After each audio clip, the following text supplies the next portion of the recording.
Today on Simply Happy Conversations, I have with me Anna. She's from All Abilities Consulting Services. She's a social worker who's passionate advocate for psychosocial disabilities. Welcome, Anna. Thank you. Thank you.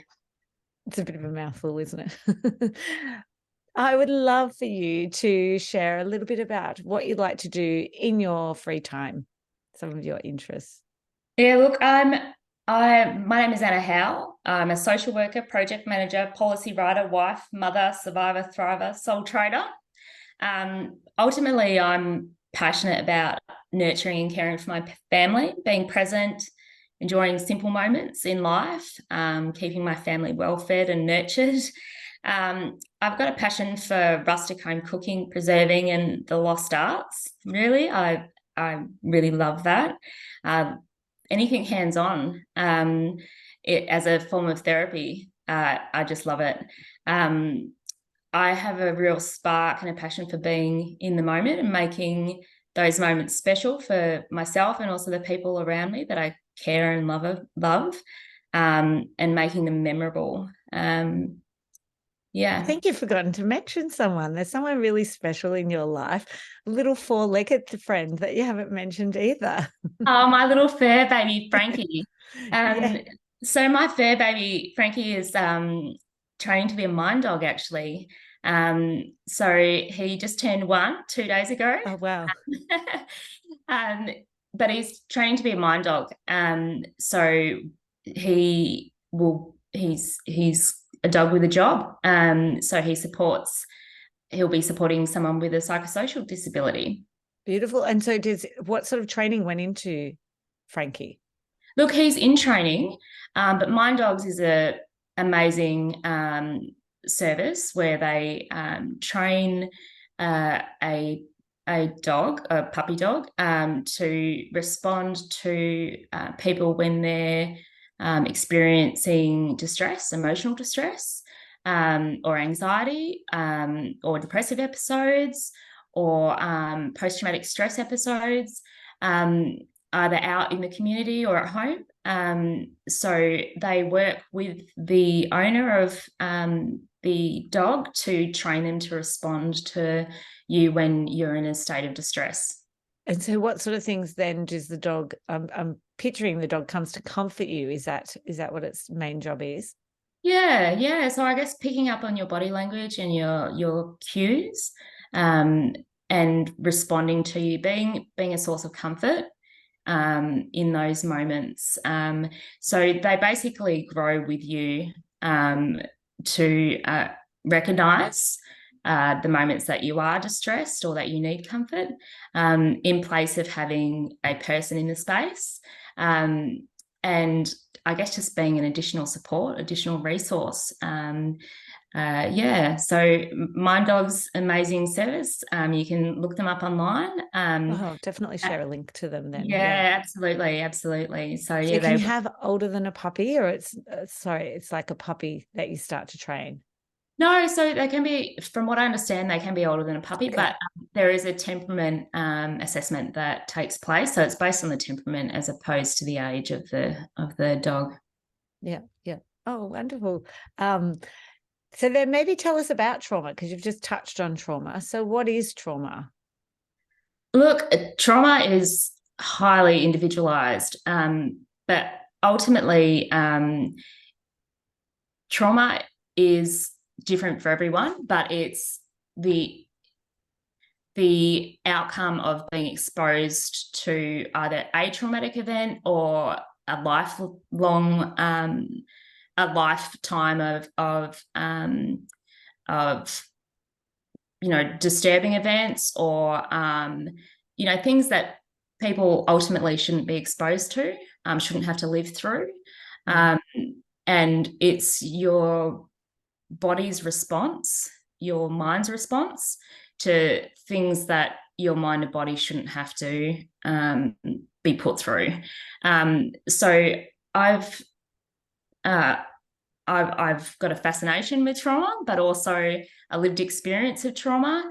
But uh, I've done so much research and so much investigation into ways of managing and healing and recovering from trauma. Which is amazing, which is exactly why I've asked you to come on the podcast to share that. What's some of the ways, though, that people may then identify that maybe, obviously there's the traumatic events that may have occurred, but there's small traumas that people experience throughout their lives. What are some of the signs that people may then go, oh, I was affected by trauma, maybe as a young child, or, you know, even later in life at a workplace that they've been at? Yeah, look, everyone, so what's traumatic to one person may not be to someone else. And that's why it is highly individualized, and it's injury and damage to the body and the mind, ultimately. But it's not something that you can pathologize as a collective. It is very individualized. But sleeplessness, high levels of anxiety, depression, mood changes or withdrawal from activities or your community groups, or not finding enjoyment in things that you used to find enjoyment in. But it can be in the subtleties, and understanding that you've experienced trauma can be something that you realize over time. Because when you're raised in an environment that is traumatic, you may not even realize that that's what you're being exposed to until you have a contrast. And then you reflect back and you go, actually, that was really traumatic. It might have been normalized in that space and time or in that environment. But when you have a contrast, you have something that you can compare it to, and you go, actually, that wasn't normal. And people around me might have said that was okay, but it actually wasn't okay. And my body and my mind was telling me that it wasn't, even though everyone around me was telling me that it was. So there was an incongruence, perhaps, between what your brain and your body was telling you and what the people around you may have been telling you. So understanding your exposure to trauma can be a real journey, but then addressing it is also a journey in itself. And a part of it is recognizing that you have been exposed to trauma, but then also understanding the best way for you to recover from that exposure to trauma. And that will be really different for everyone. There's not a one size fits all in regards to recovery from trauma. And that's something that I've learned over an extended period of time, both through my own experience and through my practice experience. And after working in the sector for an extended period of time, but also my career has been driven by a lifelong passion for social justice. And the foundations of my passion for social justice is my early experience of injustice in childhood and my lifelong pursuit to support others when I have capacity to. And part of understanding trauma is to be able to identify that you've been exposed and experienced trauma, but also, I guess, doing a deep dive into understanding what's going to help you individually to recover. And in our current society, we're told that the medical model is the only pathway and avenue, or talk therapy is the only pathway and avenue to recover from trauma. But really, it's about a holistic approach to recovery, such as somatic therapies, or maybe even touch on what is somatic therapy, because I know you and I don't know this, but I'm sure there's people listening who are like, what's somatic therapy? I've never heard of that. Yeah, look, it's so somatic therapies, The Body Keeps the Score by Van der Kolk, gives a really in-depth overview of somatic therapies. So we're taught in our society that you have to go through the brain to access trauma. Really what somatic therapies is talking about is that your body is storing trauma and that talk therapy is not the only avenue to disperse that trauma or to move that trauma through your body. And I've experienced this on a personal level as well, where I have talked about the trauma within an inch of my life and I haven't seen progress. And that's been incredibly frustrating. And, you know, not for lack of motivation or drive or, intent to move forward, but talk therapy just hasn't been the key or the only key to progress. So somatic therapies like yoga, like Bowen therapy, like movement and nutrition, and I guess paring things back and going, okay, what does my body need to move this trauma through? Because not all trauma can be verbalized. And often trauma is pre-verbal, or words can't be put to that trauma. So you're relying on your ability to articulate that trauma if talk therapy is the only approach that's used. And I know for myself, I don't have words for every aspect of my life. There's stuff that is just really deeply felt, and I can't put words to that.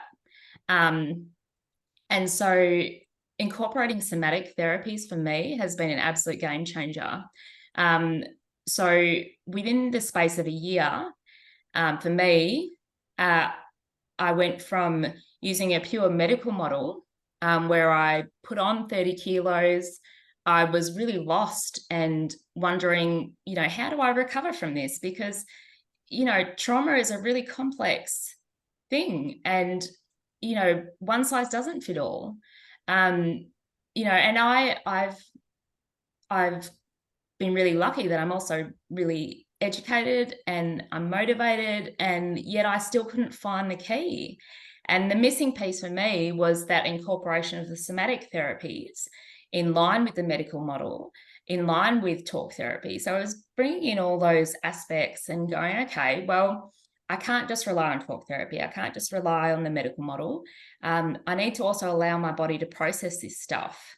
And so the incorporation of those somatic therapies also has been an absolute game changer. And I think that it's the way of the future. It's the way that I hope that trauma therapy and recovery is going to move, because it is deeply rooted in evidence. It is deeply rooted in outcomes. And it's something that needs to be incorporated in trauma recovery. Definitely. Yes. Like everything I've read is the same, like what you're just saying. It's like the combination of the talk, of the medical, as well as the somatic, is what's going to give you the best result, because not everything is all in our head. It's like stored in the different parts of our body or the body. And like you highlighted before, that Body Keeps Score is a great resource to read, to actually understand a little bit more about the body and how trauma is stored in our body.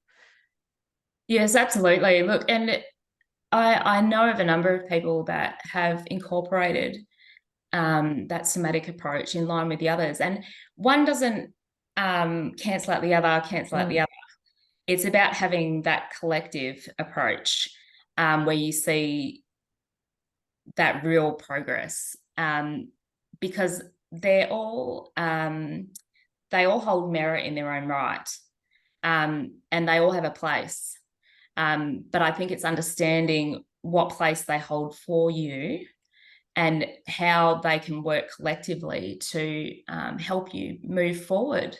Because ultimately that's what it's about, is how do you move forward in a way that's going to give you purpose and meaning, and help you achieve what you want to achieve in life, and help you feel joy in those moments, and help you connect with your community, and help you feel fulfilled. Because trauma, it happens to everyone in some way, shape or form.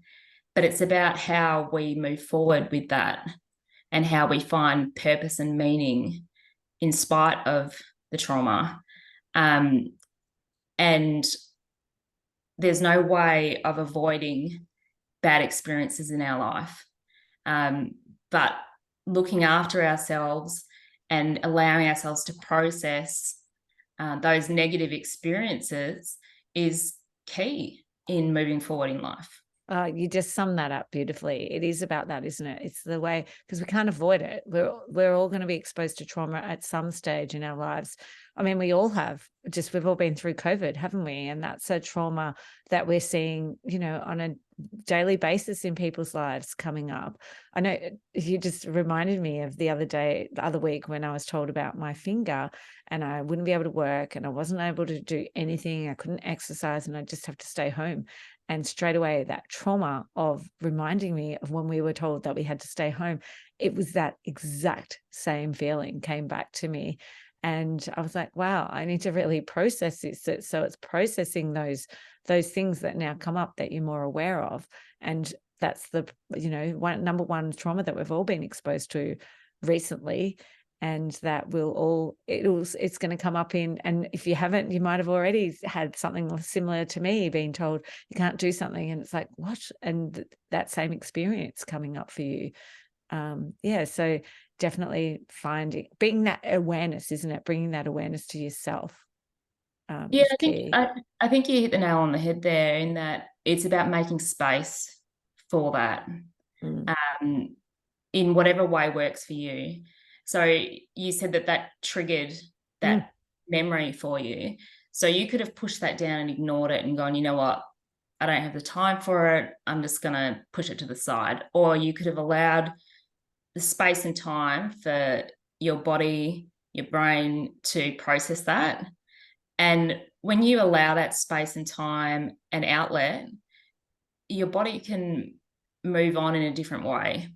And it doesn't mean that it's not going to be there. It doesn't mean that it's fixed forever and that it's, a surefire way just to charge on it and never pop up again. But next time it might pop up in a different way, or it might pop up in a more subtle way, or it might not have the same impact that it did before. But if you don't allow your body that time and space and outlet, then that progress, it just won't happen. Like I was crying in the surgeon's office, like, what? I can't do any of those things. And it wasn't until I got home and I sort of went into, well, I better do everything. Like I went out that night, like I would when you were told you were going to be locked down for the next few weeks, and out. And I was like, supermarket, the Kmart, just doing everything I could, and got home. And I didn't get home till 10. And my husband's like, what were you doing? And I went, I don't know. This is what happened. He goes, that sounds like you just went into the same response as when we got told we were in lockdown. I went, yeah, it did. And he goes, the difference is we can all go out in the community. Yes. You're the only one stuck at home. But that's a trauma response. It was. Yeah, it was. Yeah. It was. Yeah. So definitely something to be aware of. So is there anything else that you wanted to share in regards to trauma and healing from trauma? Yeah, look, there's a couple of points in regards to healing from trauma. So over times, there's a few things that I've realized that it takes to heal from trauma. And one is that it takes a village. You can't do it alone. It needs to be led by the individual as an expert in their own experience. The medical model has a part, is a part of the puzzle, but it's not the whole solution. Somatic therapies are really key. Holistic approach is really key. Also having structure around healing from trauma. And that can be structure that you've put in place, or as an individual, or maybe your village has supported you to put it in place. And, the village looks different for everyone. But I know that when I've tried to do things by myself, it just hasn't worked in the same way. So it's taken a village. And talk therapy, again, is a part of the picture, but it absolutely doesn't work as the only part of the picture. And it also doesn't work for everyone. So for some people, talk therapy just will not work. And that's where the bypassing of the brain and working on those somatic therapies will be the only way for some, or it'll be part of the picture for others. And as I said previously, movement and nutrition are absolutely pivotal in recovering from trauma, and that will be different for everyone based on individual limitations or building up over time. But looking at nutrition is absolutely vital, because there's so much research into the gut being the second brain. And it does play a part in our frame of mind and our mental health and all of those things. And it's really important to be aware of that. And movement, it just makes us feel different. Like, I know for myself, the days that I'm up and about and moving, whether it's yoga or whether it's a walk, or, whether it's, Frankie and I hanging out outside, like, I just feel different after it. And it makes me feel good. And the fresh air, if that's all I can do is get out with Frankie and just have some fresh air, I feel better for it. And connection to others is key. That's a good one. Yeah. Yeah. Yeah. See, and I suppose having these services. So I know you've worked in family services area, social working. What sort of people can people reach out to? What's a good way if they don't have that village around them? They feel like they don't have a village around them right now. Yes, look, I mean, there's so many support services around, whether they be mental health services or even your local community support groups, or your local community groups even. If it's just about expanding social connections, is there an interest group that's running down the road that you can connect in with? I know for myself, I'm trying to learn how to crochet and I keep on forgetting the stitches. So, I've been someone's reached out to me recently to say, hey, join my crochet group. So I guess just thinking about what your interests are, things that you enjoy, things that will help get you out of bed, things that will also not just expand your knowledge, but also help you connect to your community, help you connect with people around you. I'd mention nutrition as well. So I know for myself, I wasn't raised with any knowledge of nutrition at all. I had my first healthy sandwich when I was in my 20s, and I felt different when I ate that sandwich. It was amazing. So, there's so many resources online in regards to nutrition, whether it's just online or whether you reach out to community service agencies that provide nutritional advice, or whether you reach out to a nutritionist. That learning about nutrition and the impact that it has on your body, it's game-changing. Yeah. But also, is there a walking group locally? Can you join a gym? Can you go to a yoga class?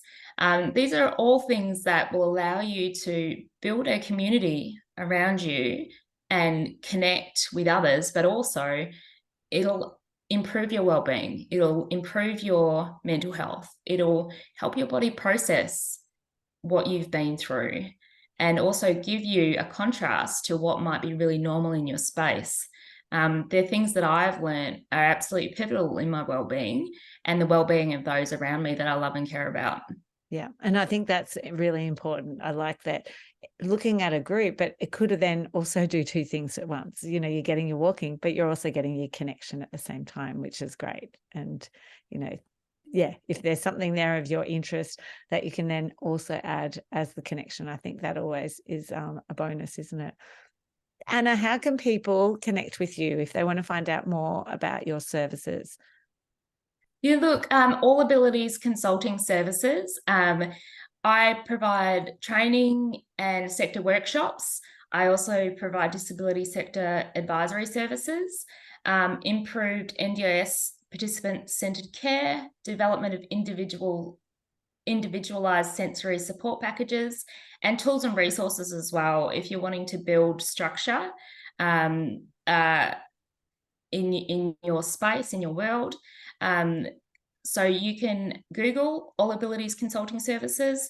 I'm also on LinkedIn, and I'll be on Facebook shortly. But I provide telehealth services, but I'm also available face-to-face in my region. Beautiful. Well, I will definitely include all those in the show notes, all the links. Thank you so much for your time, Anna, and you're sharing your knowledge on trauma. Thank you so much for having me. I really appreciate it.